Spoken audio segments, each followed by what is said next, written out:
Olá! A gente sempre ouviu falar sobre os limites do corpo humano, certo? Mas e se esses limites estiverem sendo literalmente reescritos agora mesmo? É sobre isso que a gente vai conversar hoje. A fusão entre a garra humana e a precisão da inteligência artificial. Essa é a pergunta de US$ 1 milhão, né? Durante séculos, a gente buscou performance na base da intuição, da experiência, daquele feeling do treinador. Mas e se a chave para o próximo grande salto de desempenho não estiver só no suor, mas em decifrar a montanha de dados que nosso corpo produz a cada segundo? Então, para a gente entender bem essa história, nosso roteiro hoje vai passar por alguns pontos. Primeiro, a gente vai entender o código por trás da performance.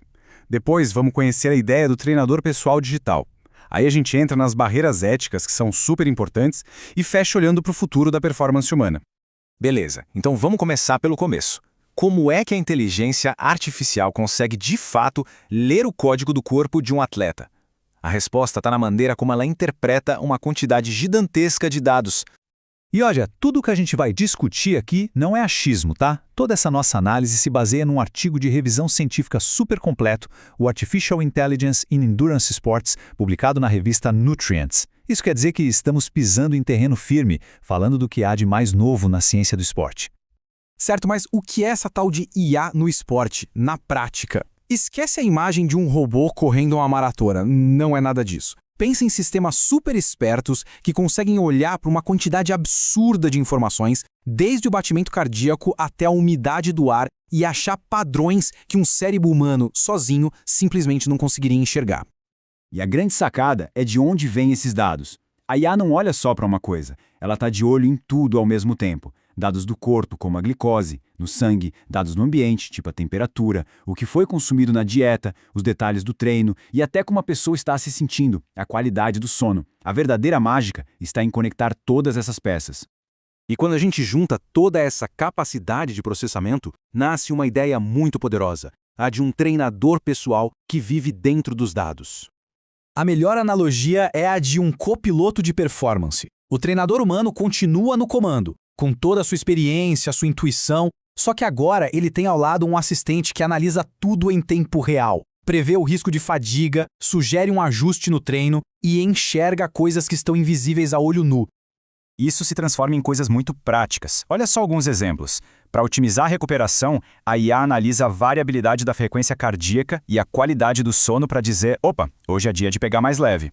Na nutrição, com os monitores de glicose, ela ajuda a criar uma estratégia de alimentação totalmente única para cada prova, para cada atleta.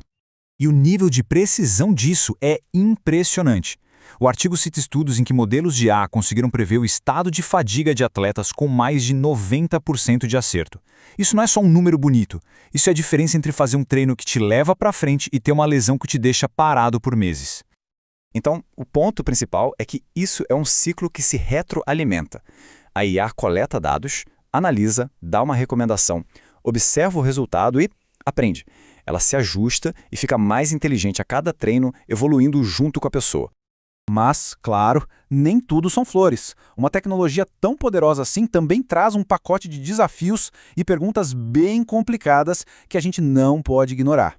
E isso nos força a uma reflexão importante. Quando o desempenho depende tanto de tecnologia cara, o que acontece com a igualdade no esporte? E quais são os riscos de entregar tantos dados íntimos sobre nosso corpo para um algoritmo? Essa citação do artigo vai direto na ferida. Pensa bem, quando se usa um relógio inteligente ou um sensor, quem é o verdadeiro dono daquelas informações sobre o sono, os batimentos cardíacos, a localização? Essa questão da propriedade dos dados é uma das fronteiras éticas mais críticas hoje. E a posse dos dados é só o começo do problema. A gente precisa falar de privacidade, do risco de vazamentos, do perigo de algoritmos com viés, de conflitos de interesse e, talvez o mais sério de tudo, o risco de criar um abismo digital ainda maior entre quem pode pagar por essa tecnologia e quem não pode. Esse gráfico mostra o problema do viés de forma muito clara. Olha ali, quase a metade do problema vem de treinar os modelos com dados muito parecidos. Imagina um algoritmo que só aprendeu com dados de atletas de elite, homens da Europa. A recomendação que ele vai dar para uma atleta amadora, aqui do Brasil, pode ser, na melhor das hipóteses, inútil, na pior, perigosa. Então, qual é o caminho a seguir?